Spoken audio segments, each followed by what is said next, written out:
Históricas. El podcast de historia de la Universidad Nacional Autónoma de México.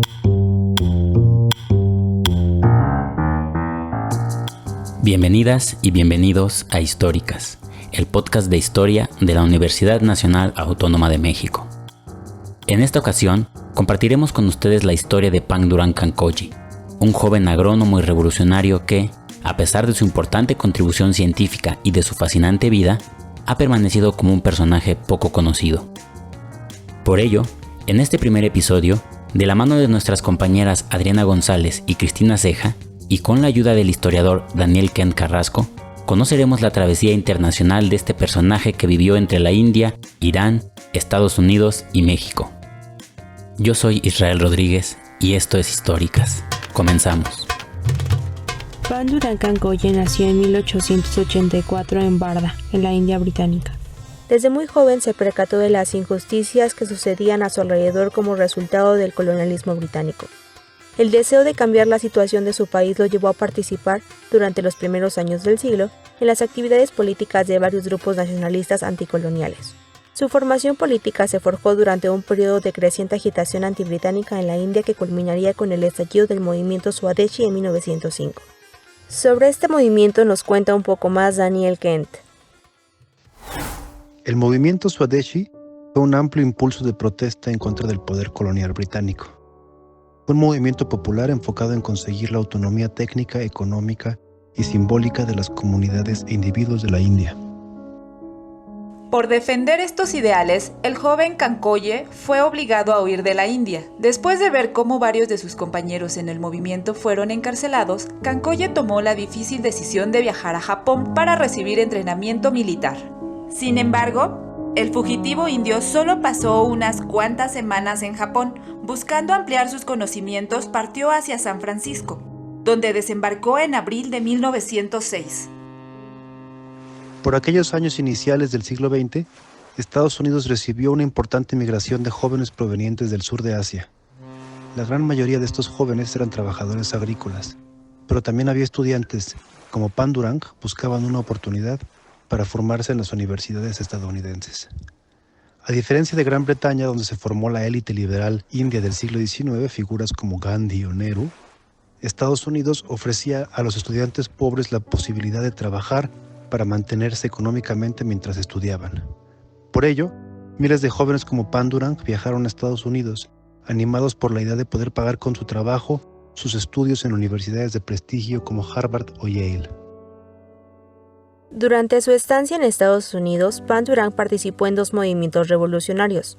Por un lado, formó parte del importante movimiento nacionalista conformado alrededor del legendario periódico Ghadar, que reunió a varios radicales defensores del anarcosindicalismo, el socialismo internacionalista, el nacionalismo romántico y el antiimperialismo. Por otro lado, se formó como agrónomo durante un periodo de profunda transformación de esta disciplina, años en los que se sentaron las bases de las innovaciones científicas, técnicas y comerciales que décadas después dieron paso a la expansión de la agroindustria y al inicio de lo que hoy conocemos como Revolución Verde. En la trayectoria de Pandurang, estas dos corrientes de pensamiento se unieron para entrelazar por un lado el profundo rechazo que sentía hacia la explotación económica y por el otro el ideal de vincular el progreso tecnológico y científico con la creación de un orden social más justo y equitativo. Tras su llegada a California, Pandurang se sumergió en el ambiente radical de izquierda que durante las primeras décadas del siglo XX inundaba el escenario político de la costa oeste de Estados Unidos. A los pocos años de establecerse en este país, Pandurang se convirtió en el segundo al mando del partido Ghadar, creado en noviembre de 1913. Fue gracias a su participación en el partido Ghadar que Pandurang tuvo contacto con miembros del Partido Liberal Mexicano encabezado por los hermanos Flores Magón y con el periódico Regeneración. Y es que, por aquellos años, muchos jóvenes radicales al otro lado de la frontera interpretaban los cambios que ocurrían en México como una movilización contra el imperialismo capitalista y como una auténtica defensa de la solidaridad de clase. Acontecimientos como la huelga de Cananea de 1906 o la toma de Mexicali de 1911 eran conocidos entre los círculos socialistas y anarcosindicalistas de la región gracias a los escritos de periodistas famosos como John Kenneth Turner o Ethel Duffy, que pintaban una imagen de México como una tierra azotada por el fervor revolucionario contra la injusticia y la explotación. Para muchos activistas, los hermanos Flores Magón eran un importante referente dentro de la esfera anarcosindicalista.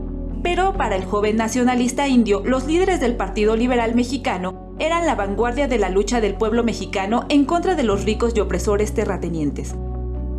En sus memorias, Pandurang declara que tomó la decisión de convertirse en agrónomo impulsado por el nacionalista chino Sun Yat-sen, a quien, según nos cuenta su hija Maya, conoció durante su breve paso por Japón. Decía que Sun Yat-sen le dijo: "Feeding the people is as important as freeing them", es decir, quería seguridad alimentaria para el pueblo, ya que había dejado a un lado sus luchas antiimperialistas.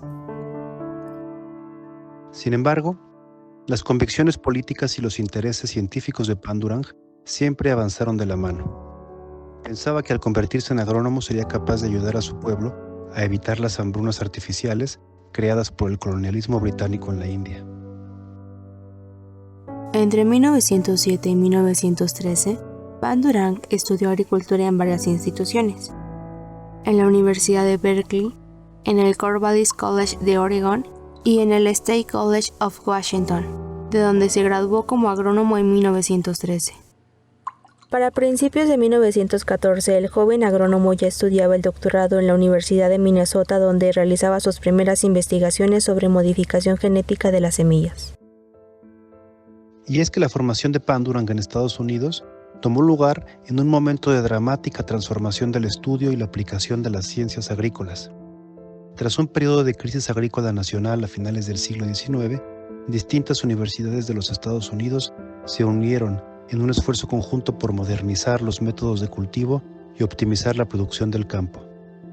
Durante la década de 1900, instituciones como el State College of Washington, la Universidad de Minnesota y la Universidad de Cornell desarrollaron nuevas técnicas de irrigación, fertilización química, acondicionamiento de suelos estériles y desarrollaron nuevas técnicas de mejoramiento de semillas, todo para contribuir a que la agricultura se convirtiera en una actividad industrial de gran escala y altamente redituable. En 1914, con el inicio de la guerra en Europa, la situación de los migrantes indios en Estados Unidos, en especial aquellos involucrados en actividades antibritánicas, se volvió más bélica y riesgosa. El joven Cancolle se vio obligado a abandonar su doctorado al poco tiempo de haberlo comenzado debido al aumento de la represión a grupos y figuras relacionadas con las actividades del partido Ghadar. A mediados de 1914, Cancolle huyó a Nueva York y zarpó hacia Europa. Durante los años de la guerra, Cancolle se estableció en Fars, al sur de Persia, y en 1921 se asentó en Berlín con la ayuda de la comunidad de exiliados indios de la ciudad. En sus memorias, Cancolle afirma que durante los primeros años de la posguerra siguió involucrado en diversos circuitos de actividad política, incluido el activismo de la recién creada Internacional Comunista. Finalmente, en enero de 1924, tras casi 10 años de ausencia, el agrónomo indio partió de regreso hacia Estados Unidos, donde tendría una breve estancia antes de partir a México. Por medio de Ramón de Negri, a quien conoció durante su estancia como cónsul mexicano en San Francisco entre 1913 y 1915, Cancolle fue contratado como profesor en la Escuela Nacional de Agricultura en mayo de 1924. El interés de Cancolle por México se gestó durante los primeros años de su estancia en Estados Unidos. En un inicio, lo asombró el sorprendente parecido fenotípico entre sus paisanos indios y los mexicanos que conoció en los campos agrícolas de California y Oregón. Su hija Savitri, quien ha resguardado el archivo de Pandurang y promovió el legado de su padre, nos cuenta un poco más sobre el encuentro del agrónomo con los mexicanos.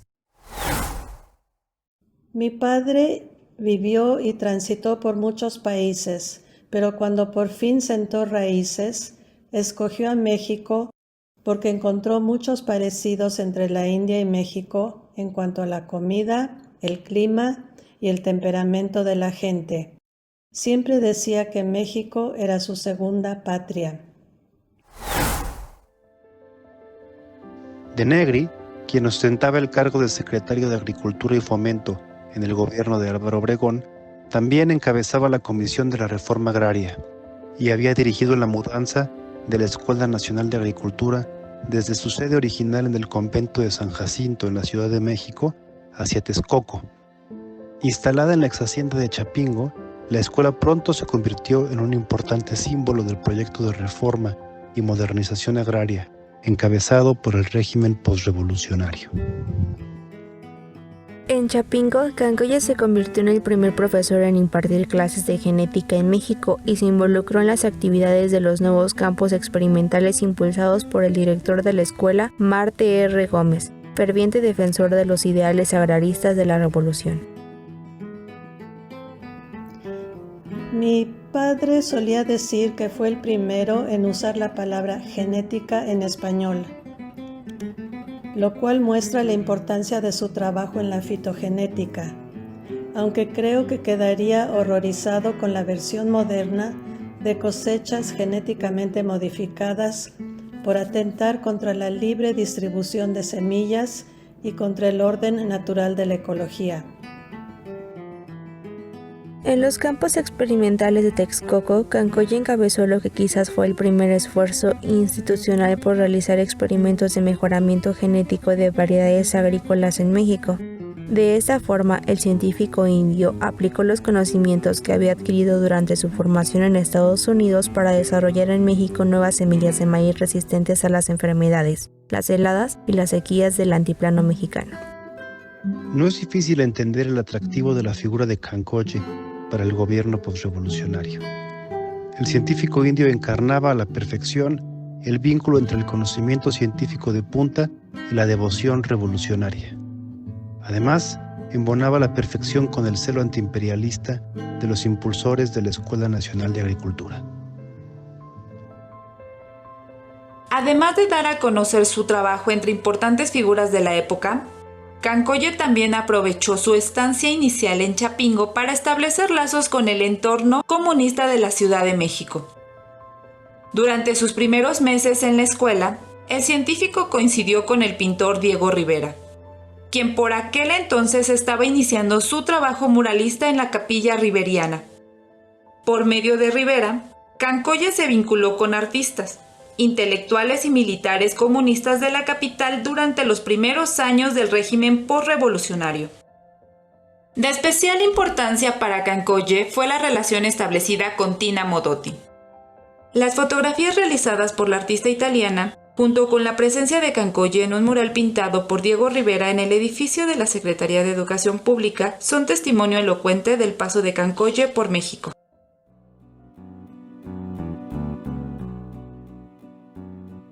Los experimentos de Pandurán fueron recibidos con entusiasmo en círculos agraristas y comunistas. Apenas un año después de su llegada a México, su trabajo ocupó un lugar importante en los debates del Segundo Congreso de la Liga de Comunidades Agrarias del Estado de Veracruz. En este congreso de diciembre de 1924, fuertemente influido por la militancia agrarista radical y comunista, se acordó la creación de las escuelas libres de agricultura, las cuales tendrían como propósito encabezar la educación de la clase campesina, en especial de los adultos, y proveer los conocimientos prácticos y científicos que pudieran contribuir a la producción agrícola, el cooperativismo y el desarrollo de una pedagogía revolucionaria no capitalista. En virtud de su trabajo en los campos experimentales de Chapingo, se acordó nombrar a Cancolle director de las escuelas libres de agricultura.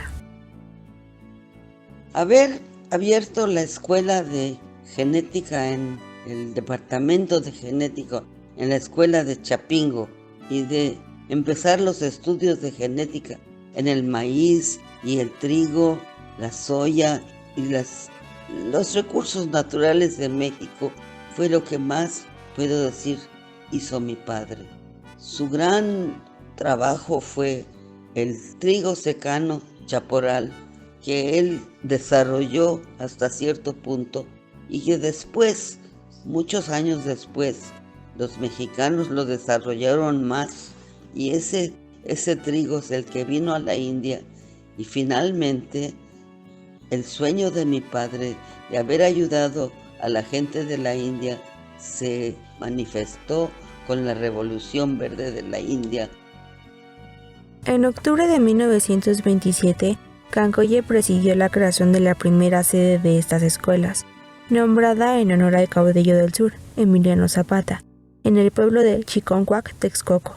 Para principios del año siguiente, Cancolle comenzó a coordinar las actividades de otros 6 planteles en distintas localidades del Estado de México. Según el propio Cancolle, en estas escuelas se buscó establecer una auténtica forma de enseñanza campesina, a partir de la superación de lo que él llamaba la pedagogía burguesa, basada en la distinción de las clases y la explotación del hombre en pos de la acumulación de capital.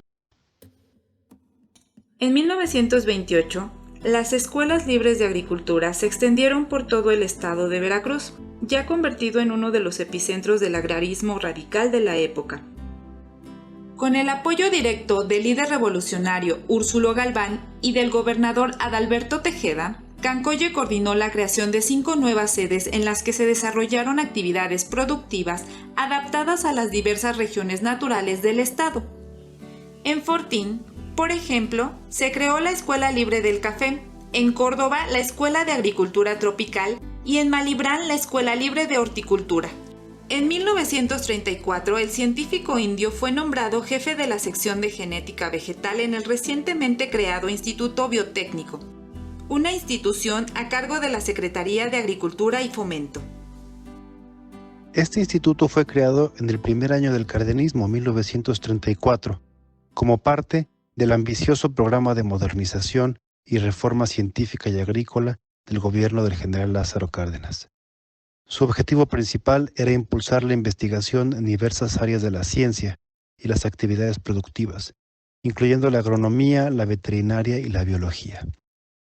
Como parte del Instituto Biotécnico, Cancolle continuó desarrollando experimentos relacionados con la mejora del maíz y en 1936 publicó un estudio pionero en México sobre el mejoramiento de la soya.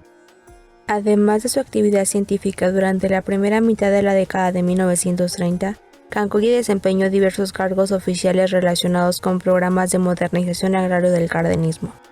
Para finales de la década de 1930, su participación con las actividades pedagógicas, científicas y administrativas del gobierno combinaba el ideal revolucionario de agraristas e izquierdistas con el afán modernizador de los técnicos y burócratas del cardenismo. De esta forma, tras casi 2 décadas de incertidumbre y desplazamientos transcontinentales, Pandurán Cancolle finalmente encontró un lugar para desarrollarse profesional y políticamente en el México posrevolucionario. Mi padre se ajustó muy bien en México. Hoy los días que se pasaba cuando iba a visitar a sus compadres en Texcoco, y el pulque y las comidonas que había ahí, un estilo mexicano que solamente existe en México. A pesar de todo lo que Cancolle le había dado a México, él todavía no era considerado como un ciudadano mexicano. Después de arduas batallas con la burocracia migratoria mexicana, en junio de 1930, Cancolle recibió su constancia de naturalización como ciudadano mexicano. Su proceso de nacionalización ilustra el funcionamiento contradictorio y generalmente flexible de los trámites a los llamados extranjeros inasimilables o indeseables en México durante las décadas de 1920 y 1930. A pesar de las reducidas tasas de migración hacia México en aquellos años, el régimen posrevolucionario promovió la idea de que ciertos individuos y ciertas razas, entre comillas, eran inasimilables a la nación mexicana. En este entorno de creciente xenofobia, la solicitud de naturalización de Cancolle se vio beneficiada sobre todo por el hecho de que, a diferencia de otros, entre comillas, asiáticos, a quienes se asociaba con el desarrollo de actividades parasitarias o peligrosas, Cancolle desde el primer momento se insertó como participante en el proyecto científico, pedagógico y político del agrarismo gubernamental. Además, La ambigua posición de los indios dentro de las clasificaciones raciales de la época fue sin duda un factor importante en la fácil adaptación de Cancolle en el orden establecido por el proyecto de mestizaje impulsado por el gobierno posrevolucionario. Como ya mencionamos, desde sus años en Estados Unidos, Cancolle se percató de las similitudes fenotípicas entre indios y mexicanos. De hecho, hacia el final de su vida, Cancolle haría referencia a estas coincidencias al bromear con que, tras 3 décadas de trabajo entre los campesinos de México, había acabado por ser doblemente indio. Él pensaba que los mexicanos, los campesinos, la gente pobre, eran los más parecidos a la India. Y él quería ayudar a la gente y por eso se puso a hacer las escuelas libres de agricultura. Porque quería ayudar a la gente y hacer lo que él hubiera querido hacer en la India. No pudo. No puede uno pensar lo que va a pasar en la vida, pero sí, después de haber peleado para la libertad de la India, los mexicanos dijeron, no podemos regresar a Cancolle, a la India, a donde los ingleses lo van a meter en la cárcel. Que se quede aquí, y le dieron una buena chamba en Chapingo, y es la razón por la cual dijo, yo soy indio de 2 clases, soy hindú de la India, y soy indio de México y estoy muy orgulloso de estar aquí.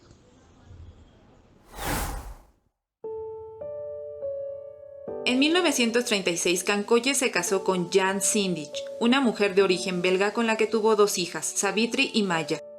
Ambas niñas crecieron en la Ciudad de México, aprendieron español como su lengua materna y combinaron las herencias de su padre indio y su madre belga con los aprendizajes de su infancia mexicana. De esta forma, 12 años después de su llegada a México, el antiguo activista antibritánico disfrutaba de un éxito profesional y una estabilidad personal que no había conocido en su vida previa como activista anticolonial y estudiante en distintas partes del mundo. Además de científico y revolucionario, se había convertido en un padre de familia mexicano. Durante la segunda mitad de la década de 1930, la trayectoria profesional y vivencial de Cancolle dio un marcado giro, pues pasó de estar empleado en la estructura del Estado posrevolucionario a convertirse en un trabajador del sector privado. En 1936, dejó su trabajo en el Instituto Biotécnico y fue nombrado gerente del Departamento Industrial y Agrícola del Ferrocarril Subpacífico de México. La historia del Ferrocarril Surpacífico de México está íntimamente ligada a la transformación económica y política del noroeste de México y al nacimiento de la agroindustria en estados como Sonora y Sinaloa. El Ferrocarril Surpacífico de México comenzó a operar en 1905. Durante los últimos años de su gobierno, la construcción de la vía Empalme-Tepic, que uniría Nogales con el centro del país y a su vez con los Estados Unidos, fue una prioridad para Porfirio Díaz. Sin embargo, debido a las dificultades del terreno y la resistencia heroica de las poblaciones yaquis de Sonora, la construcción de la vía no se terminó sino hasta 1911. El estallido revolucionario hizo que la construcción del último tramo Tepic-La Quemada, que se unía con Guadalajara, se retrasara hasta 1927. A pesar de estos retrasos inconvenientes, desde muy temprano el enorme potencial económico que inauguraba la nueva línea fue visto por funcionarios gubernamentales como el propio Álvaro Obregón, quien tenía vastas propiedades cerca de Navojoa, y otros empresarios de la zona. Tras mudarse con su familia a Tepic, el agrónomo se hizo cargo de actividades de reconocimiento y experimentación impulsadas por la compañía en el vasto territorio que abarca Nayarit, Sinaloa, Sonora y Baja California. La decisión de tomar este puesto, que podría parecer contrastar con el resto de su trayectoria, probablemente fue impulsada por un deseo de estabilidad que no había gozado por la mayor parte de su vida. Desde aquel momento, Cancolle comenzó a ganar un mejor salario, lo que le permitió mantener a su esposa y a sus hijas y, en los años que siguieron, vivir una vida más cómoda. A partir de su vinculación profesional con el Ferrocarril Subpacífico y durante la siguiente década, Cancolle se volvió un activo promotor de los vínculos entre los intereses del capital privado y el gobierno en México en cuestión de producción agrícola a gran escala. Para la década de 1940, las habilidades de Cancolle llamaron la atención de importantes hombres de negocios. En 1941, Walter Douglas, ingeniero minero de origen canadiense, afirmó que Pandurán Cancolle era el hombre ideal para encargarse de la expansión de nuevos cultivos comerciales altamente redituables en México.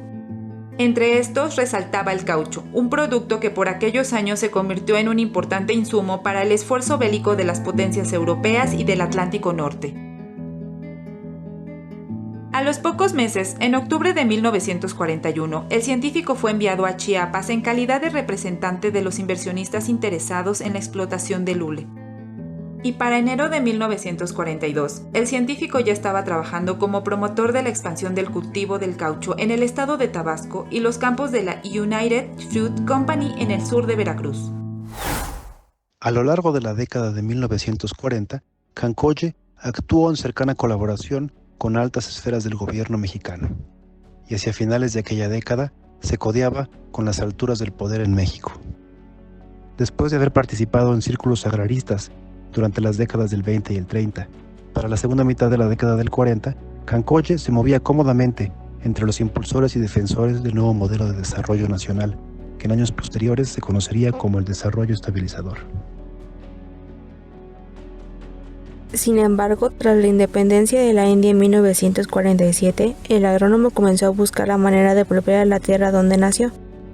Para esto recurrió a sus contactos en el gobierno de Miguel Alemán, por medio de los cuales fue comisionado en 1951 como responsable de establecer relaciones culturales y diplomáticas con la nueva República de la India.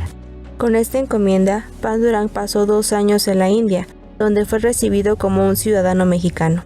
Tras volver a México en 1953, se desprendió de todo su patrimonio y sus compromisos profesionales con miras a abandonar el país definitivamente.